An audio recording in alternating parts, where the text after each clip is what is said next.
Hi, you beautiful people. Beautiful, gorgeous, amazing, wonderful, powerful, divine beings.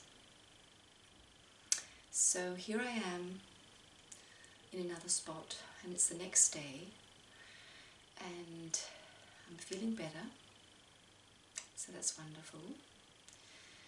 I've just had a wonderful waffle, one of my waffles. I'm going to have a cup of coffee. So I'm just going to start this video now, and it is so amazing how life is our school. Everything, I've said this before, everything we will ever need in our lives is within us. And you can extend this and say, and everything around us is our teacher. It's shaping us, it's polishing the diamond that we are. So we are this rough rock, and God is polishing us with the life that we are being presented, and really we are creating. So it's so incredible because we are creating every problem, so-called problem in our lives, we are creating. And I've known this for many years, and I still don't understand it completely, but sometimes it comes very clearly to me, oh, that's how it is. So we are manifesting life, we are creating our lives all the time, and the more harmonious and beautiful our lives are, the more we have healed. And luckily, on our journey of healing on this planet, and as we move forward, we come to stages of plateaus where life calms down and everything does feel very wonderful. And we have the chance to breathe and just say, oh, life is so good. And then comes the next wave of teachings for us. And one of you shared, so this video is a continuation of the last video I made, which became a Sunday Shining. So I'm continuing where I left off on that video. So this is a little series, I think, about the questions that you asked. I asked you to give me some subjects to speak about, and that's what I'm sort of making these videos about. So we can call them 1, 2, 3 or something.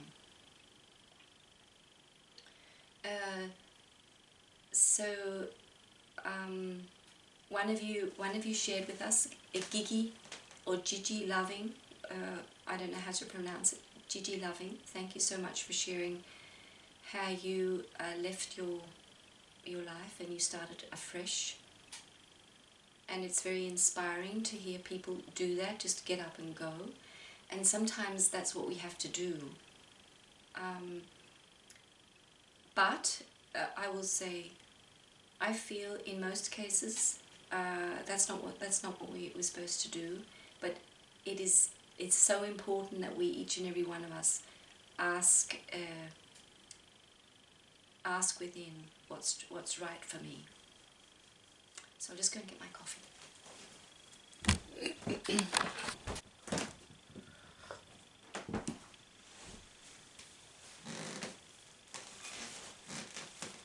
Beautiful coffee with half coffee, half cream. So good. So let's continue talking about this, which is really, I think the only important thing to talk about and to focus on right now, where we are. How do I feel inside, and how is my life unfolding? And what I was saying before, that we are creating our lives, and it's so difficult to get this, but we are. And that's the reason why we can create heaven on earth, because we are creators. If God lives in us, we are creators, and we're meant to create. And that's really the life that we're going into now, which is so exciting, because so much unknown and is going to happen. We're going to rediscover potential that we never ever thought we had, because we have been in such a limited state of being. But so the thing is, if God is in you, you can create anything and everything. And the first step for us is to remove all the garbage, all the problems that we're creating, and understand that we create our problems, so-called problems, ourselves. And when we've done all the cleansing and the landscape is cleared and we're really entered into heaven, we can start creating something really, really magnificent and wonderful. But this period, and some say it's until 2032, that's when the new golden age will be established. I don't know, but that's 12 years more. This is a huge cleansing process, and some say it's only the next maybe two years or so. It's very intense. It's going to be very intense cleansing on the earth. Before we can come into this state of really creating new, we have to move away all the rubbish that we have been creating and are creating for ourselves. So you don't like to hear this, because and that's the whole story of, in the last video, the dungeon and this state of being we've been in. I got this idea, this image that realizing how limited we have been is very difficult, because we have been it for so long. It's been normal for us to be in a completely limited, it's like taking a big tree and taking the seed and saying that's what you are, where you are really the tree already. And I just got the idea, you're used to your name. My name is Katrina. If somebody said, now your name is Peter, right? That's a boy's name, could be a girl's name, your name is Jill. It's going to take me quite a while, because it's just completely embedded in my being that my name is Katrina, it's not Jill. But that's just maybe a more simple example, because really we're being told that all the misery, in a way, that is in our lives is something we create ourselves, because we have this image of ourselves, and because we've fallen asleep, we've forgotten all the truth. So we've been living our lives out of lies. So why do we create all this misery? Well, we do it unconsciously, we don't do it consciously. We do it because we wish to heal. And the only way we're going to heal our wounds is by problems arising around us. People so-called hurting us. People doing things that trigger us, because those triggers are our own wounds. So we wish, our soul wants the problems, because that's the only way we're going to cleanse ourselves and cleanse our lives and come to the place where we are free of it all. So we will manifest a husband who's distant.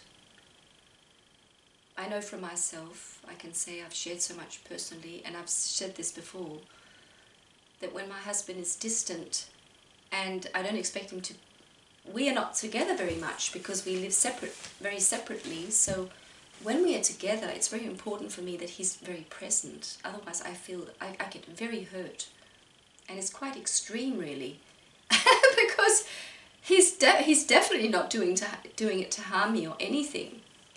But the thing is, it hurts me, and it hurts me very deeply. And just this morning was so powerful, because I got to see how the experience I had of my father abandoning me and not giving me enough attention, which he didn't, because he was a busy architect in Sydney, doing his thing. And my mother and father divorced, and after quite a few years, very unhappy years, where my mother felt very neglected too. And I wasn't abused or anything terrible, but that neglect hurt me a lot. And it's not healed yet. And that's how I can see it, because when that heals, my husband, either we will leave each other and he will disappear from my life, or he will change and he'll stop doing it. And it is very difficult.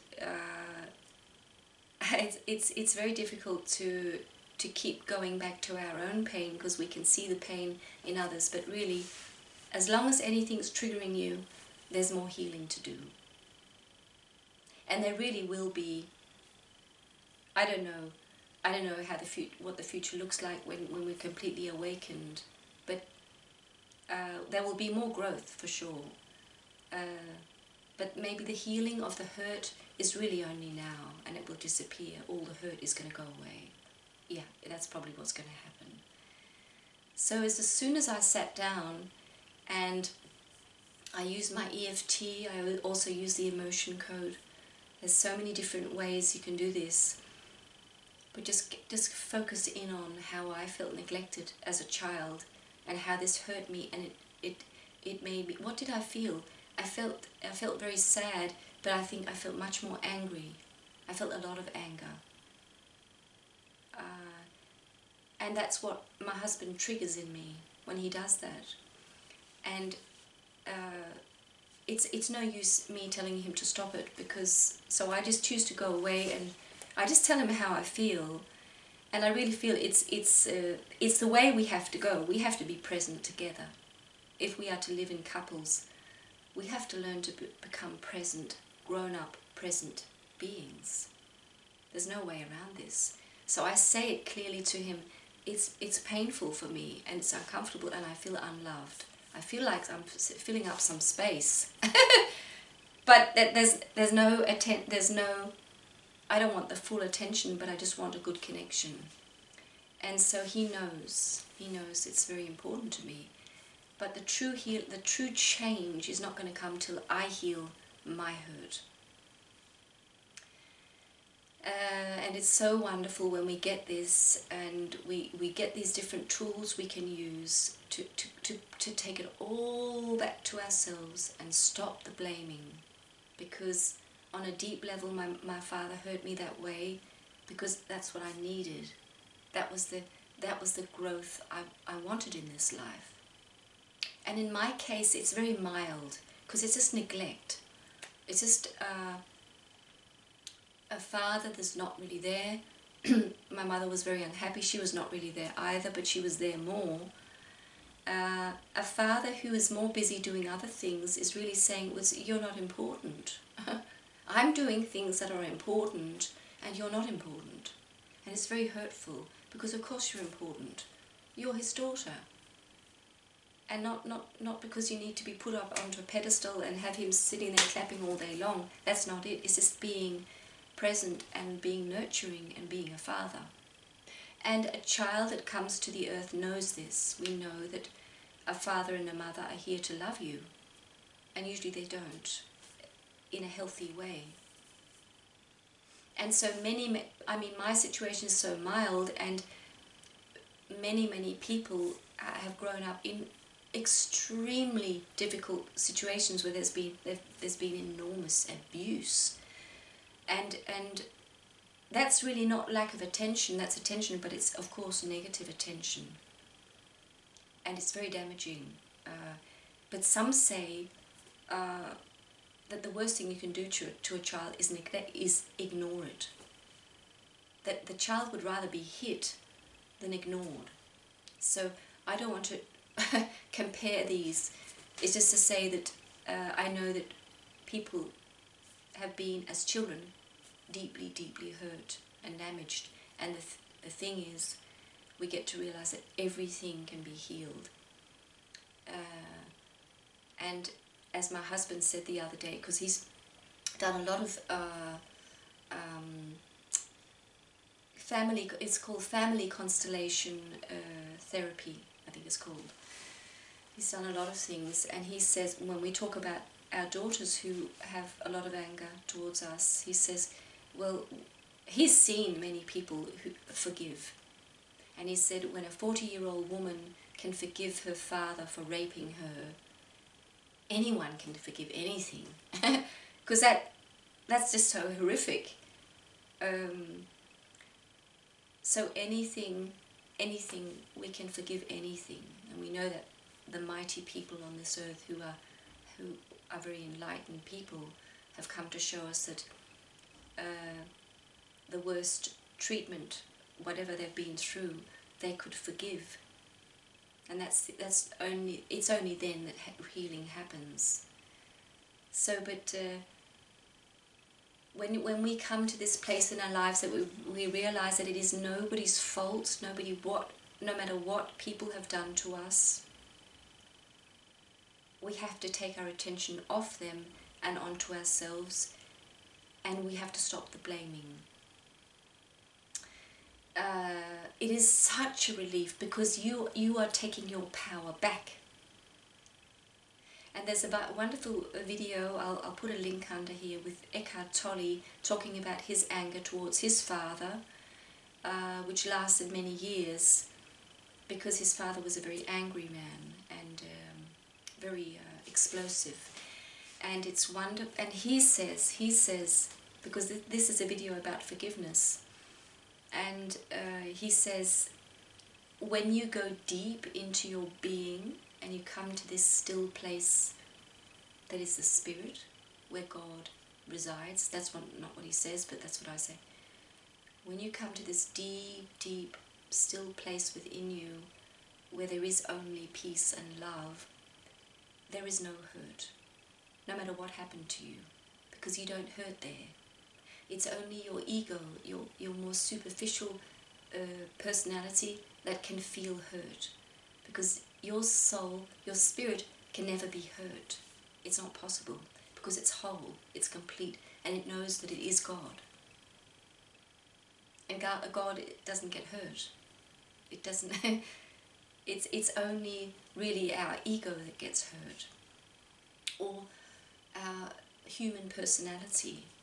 And it's natural, but it's wonderful to learn all these different techniques and to understand that when I go deep enough, there is only peace and love. And I don't even need to forgive, because it's okay. It's okay. It's all okay. There is no pain. I've left it. I've just sunk into my deep self. And as I've said so many times, what's happening now is that we are connecting to this place within us, which is our true self. And as we heal, we allow the spirit to become who we are, to fill in every cell of our body, so we become spiritual beings in human form. We are the peace. We are the love. And when we come to this state, after so many years of healing, for some of us it's quick. For some of us it's more slow. But when we come to this place, we can see there's no hurt. I'm not hurt. I'm healed. It's okay, it happened. I'm completely at peace with it. And I might never see the person again. The person might be dead or transitioned into the spirit world again. He's gone home, which my father is. I might be seeing the person tomorrow. The pain is gone. It's so beautiful. So, yeah, I want to go deeper into your questions. So one of you said, Karen, you said something about, to Martha. Martha was talking about being hurt by our children, and I hope you've been able to use some of these things. And I might go deeper into that.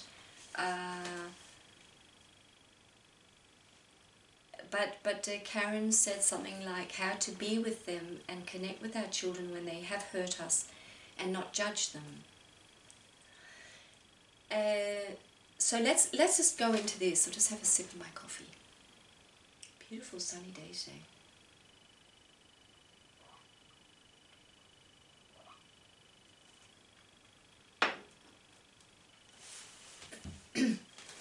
So there's many things, many aspects to this. What happens for many of us where our children leave us? What they say is, it wasn't good enough. You didn't do it well enough. You weren't there. You weren't present. You were too this. You were too that. I'm not satisfied with my childhood, and I don't like you. I mean, all sorts of things. You've ruined my life. You're just a completely toxic person to be with. I can't be with you. And there's all these different things they can say. So they sort of sum up everything you've done and just say, that wasn't good. that was hopeless. And in my very first video about estranged children, I talk about all different parts of this. And I go into these different parts of this, and I can just repeat it here really. I just want to say to you, love yourself. And you might have been an alcoholic mother. It doesn't matter. Really, I mean this honestly. Whatever you've done as a mother is perfect. It's beautiful. Because you're beautiful and you're perfect. Just as you are. And anybody who's beating up the past was the past. And it's not that it doesn't matter, because it's okay to listen to your children who say, and I think it's important to listen and say, what was it? Well, you weren't there. Or there was a boy who visited us one day and he did something that wasn't nice and I got very upset and you wouldn't listen. Whatever. All these different stories, things happen, to listen and say, okay, well, I didn't know, and this is what I tried to do, and this is maybe say this is what I felt. So I said to one of our children, I tried to reach you, but you wouldn't be reached. And every single story from the past we have experienced in different ways. But to just listen to your child say, this is how I felt, I think is really important. Because whatever they felt, it was true for them. The problem comes, or the really difficult things come when the child keeps repeating it, doesn't stop, and expects you to go down on your knees and say sorry for the whole thing, and actually feel bad about yourself, to not feel good about who you are and to blossom in your life.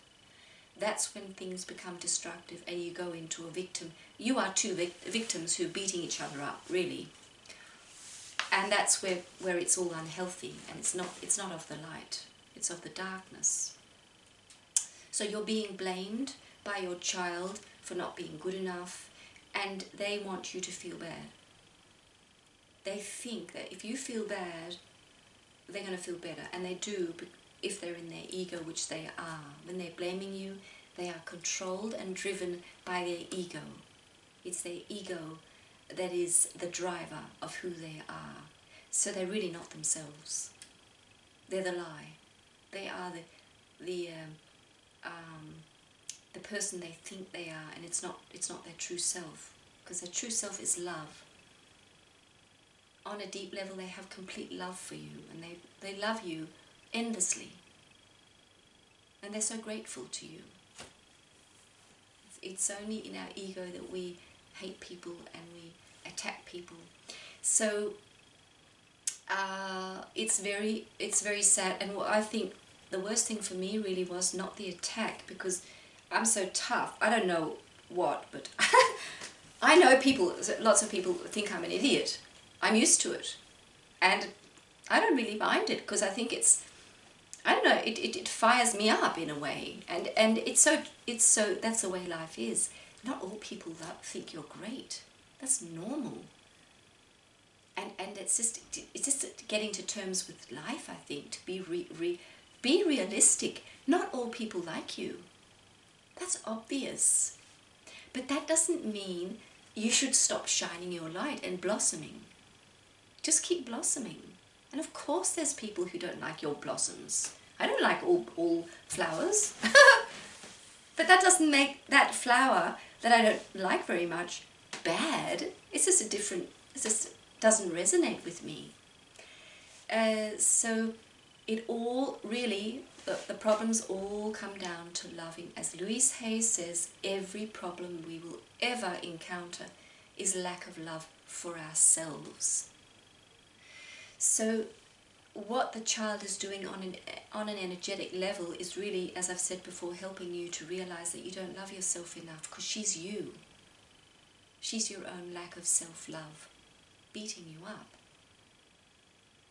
So that was a medicine for me, and I can say it hasn't been greatly successful if you see it from the outside, but on the inside, things are really, really healing deeply. I had to start loving myself, no matter what, and blossoming in this world, shining my light. Although it's can be very intense and very bright, that's what I came here to do. And if anybody's trying to stop me so they can be happier, it's sick. It's not good. So to just come back and let them all go and start to ask myself, in which way am I not loving myself in this moment? What am I doing that's actually very hateful? Is it something I'm eating? Is it something, the way I treat my body? Is it relationships I'm in where people are just nasty to me? I'm just accepting that I'm being treated really bad. And I'm choosing this. So I'm telling myself how valuable I feel I am with all the things I'm doing to myself. And so when you start this process of loving yourself, you start tidying up. You start saying no to people. People who are not loving towards you, just say no, thank you. Well, don't you want it? No, thank you. No. But I thought well, I don't. I don't. I'm not interested. And many people might leave you, but really your life becomes so beautiful. And of course, everything will change. And I think you're doing your children really the best favor you can, because you're telling them that the path to a beautiful life is to love yourself as you are. The past also. Past, present, future, everything. Everything you said, everything you did, love it. Have peace with it. And love your life. And you're showing them that's the way to live. And they might never do it. They might stay in their pain because that's right for them. And you can love them there, because you can see that whatever was going on was just sick. It's not healthy. So of course a person who is attacking you is deeply unhappy with themselves and their own lives, and that's one of the things I feel often happens, is that when a lot of young people are in a lot of pain because of a lot of things, and they don't feel good about themselves, and if they have a mother who's actually doing well and maybe really enjoying her life, it can be very painful. And it can even be your mother who's jealous of you. She shouldn't be so. I mean, a mother who says, my daughter's just, she's just too happy. She's just got too much good things going on in her life. I can't take that. That's uncomfortable. If only she was in more pain. That is never the spirit guiding a person. It's only the very, very, very hurt little child within that woman saying, I can't stand my children being happy. That's not uncomfortable for me. I want them to suffer, because then I can feel good. And that's where the whole, I mean really, our whole modern Western world has been driven by this competition,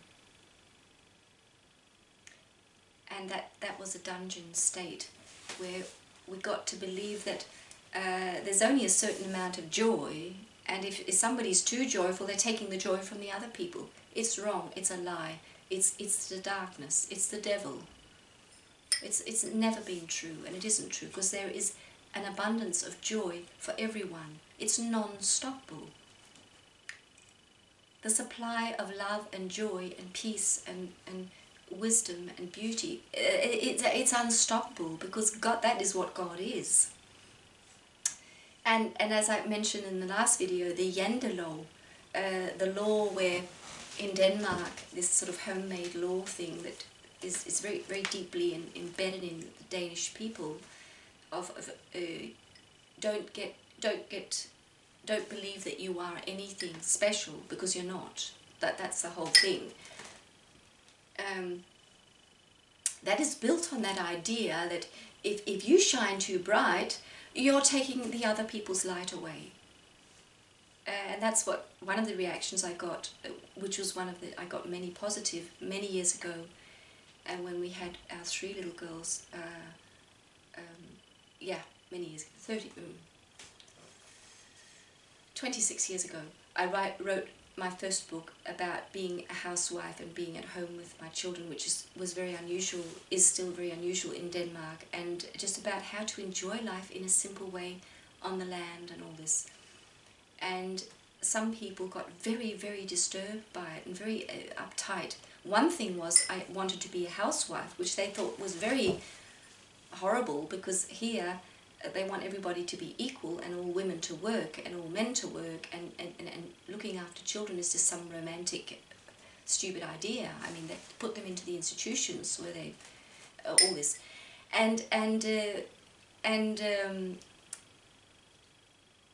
One reaction was, well, you can't just have all that fun. What about all the others who can't do that? That's not nice. That's not nice, having all that fun when not everybody can do that, you know. Well, of course not everybody can do it in exactly that way, because not everybody's meant to do it. But this whole idea of when other people are shining brightly, I feel worse, is only the devil in you. It's a darkness. It's not God within you.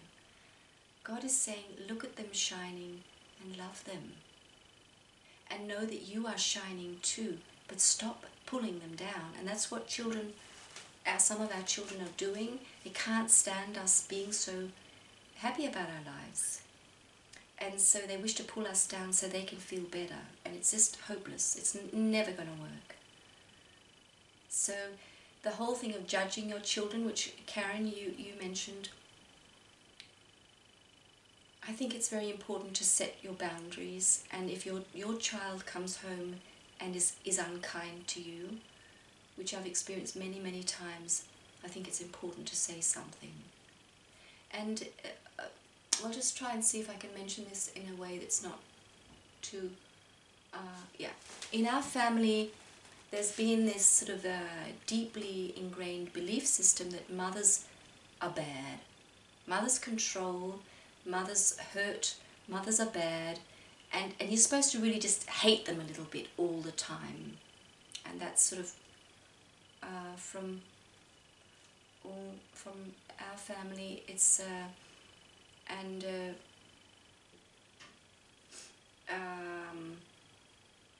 so that's the way it's going to be, and I've seen it in close families where people are just not kind to each other in the family. They're not loving. They're actually hurtful, and they're not good to each other, and they're not authentic. It's all one big lie, and everybody is playing some role, and nobody's talking about the pain or anything. And I just can't do that anymore. I don't want to. I've never really been able to, but I've just become better and better at it, to say, this is what I feel, and when you speak to me like that, I won't have it. I will not have it, and I will not have it in my home. And I can even say, give it some more detail. If I come and visit you, I would never be unkind to you. What? What are you thinking of? I won't have it. I won't have you treating me like that. I love you, I respect you, you do the same to me. And that's just the way it is. So it's really to say clearly, this is what I will have and this is what I won't have. And if your daughter, your son says, well, I'm never going to come home, then that's where I had to, because it went on for so long that it was accepted in our family that you can actually be quite nasty to each other. That's okay. And the ones who are really unhappy and very, very in a victim role, they're actually controlling the whole game. And everyone else has to feel guilty that they're actually here. Very, very unhealthy, very sick, really. So,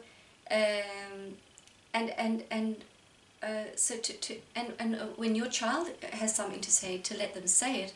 But the thing is, if it's an attack, you can, and that's, I said that to my husband too, if you want to say something, say how you feel, say what this is about, don't attack.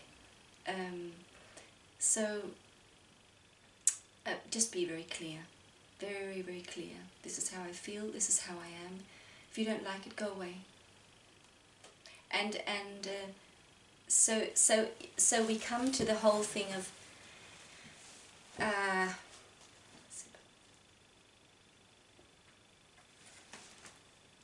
relationships, and I think because I've always been a loner, or I like to be alone, and like to be in my own company, so I'm not such a very social.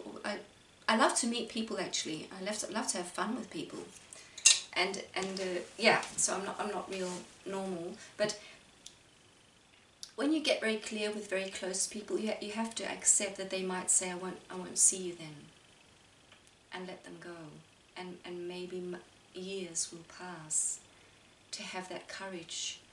And I think that's really the warrior in us. We have to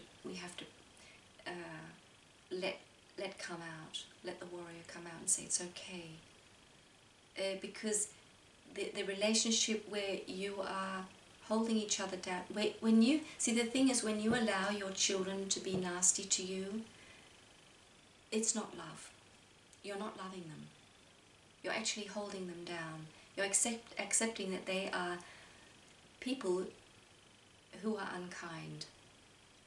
So they can stay in that way of being because you're allowing it. You're the target. When you're not the target anymore, they're going to have to find someone else. And when they realize not many people like being hated and being told that they do things wrong, not many people like that.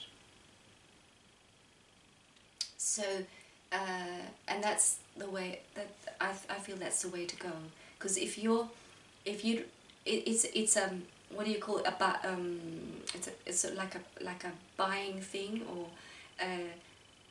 you've got two choices. You can have the bad relationship, or you can have no relationship for a while.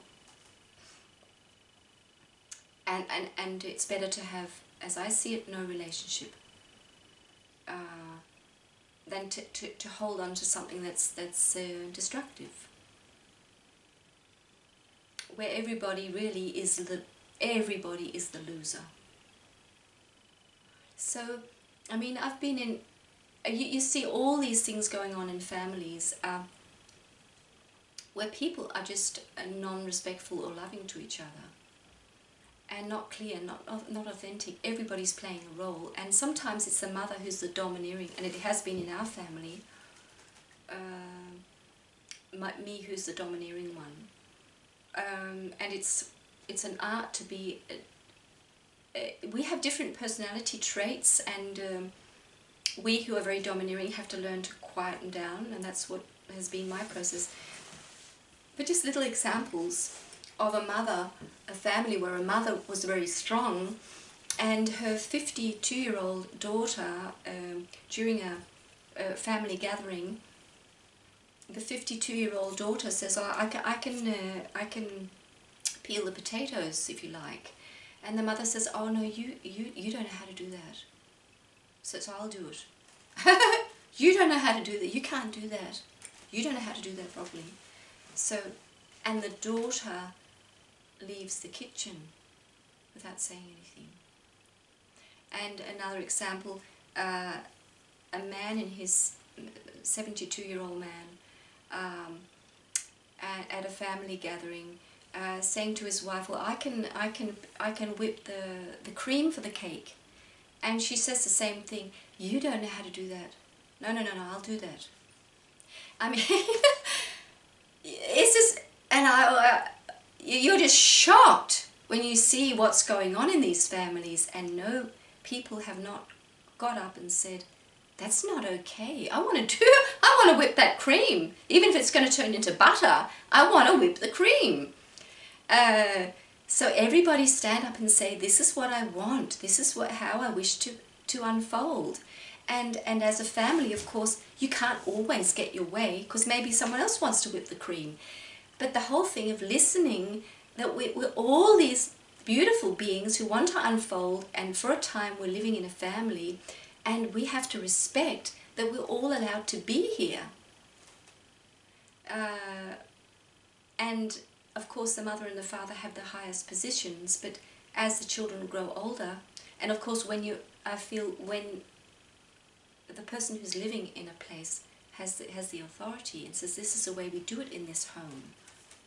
When the children have their own home, that's the way they do it there, and you come as a parent and you respect that, even though it might be really quite stressful to see what's going on in that home. I mean, as a parent, you can see, it can be hard to see what your children are doing, but you have to respect you might say something sometimes, but for the most, in most cases, you just have to love what is. So I think when your children know this is the way you are, they might hate you even more. Then yeah, they will leave and you won't see them for a while. So and just in our situation, it's very much my husband's and my dynamic, which of course when the children come home, that's what they pick up straight away. And if we're not connecting in a grown-up loving way, the children pick it up straight away, and it's very stressful for them. So, but they really, as I have explained to our children, we parents are also children of God, and we are in a growing process, and we have not worked it all out at all. We have hurt from our childhood, and your dad and I, we're doing our best to connect in a grown-up way and to be as honest and authentic as we can and loving, and it doesn't always work. And this is where we are right now, and I wish you to respect this, and that they can't always do that. But I think that's the way to go. Say, we're hurt children too. We're not just these great parents who have it all worked out. We're hurt too. And some of us parents in our 50s, 60s, 70s, we're much more hurt than our children are. And that's just the way it is. Your father might be a very, very, very hurt little boy who's actually only 2 years old emotionally, who never grew any older. And so we come to the whole thing of each and every one of us are God in human form. The angels are around us, the beings of light are around us. They're all helping us to heal and to become our God self. And we all have to do the work. And we have the log in the eye. We don't have the twig in the eye. That's what the others have. They have the twig. And as Jesus said, go and tend to your log. And when that's healed, you can go and help them with their twig. So beautiful. The sun's out. We're going to have a look at the little calf, I think. I think he's having a little sleep.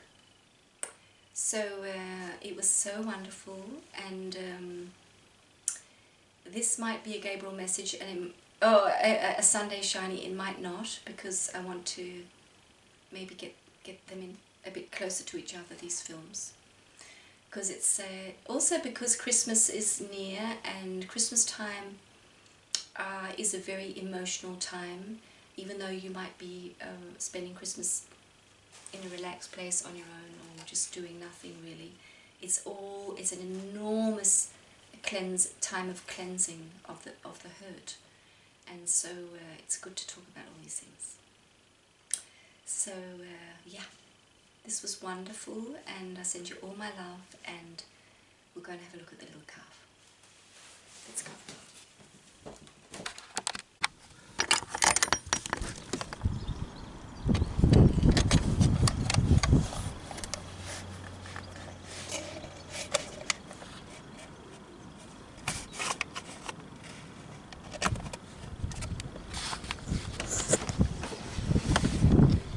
It's a bit windy today, but the sun's out. So beautiful.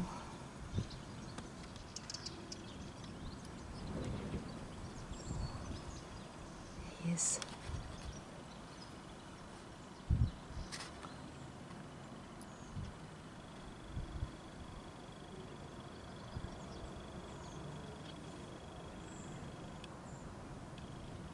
Just put it on the stand.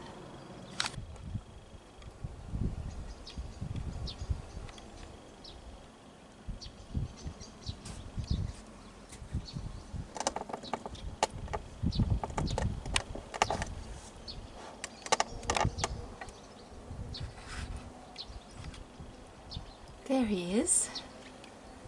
About a month old now. Enjoying the low winter sun.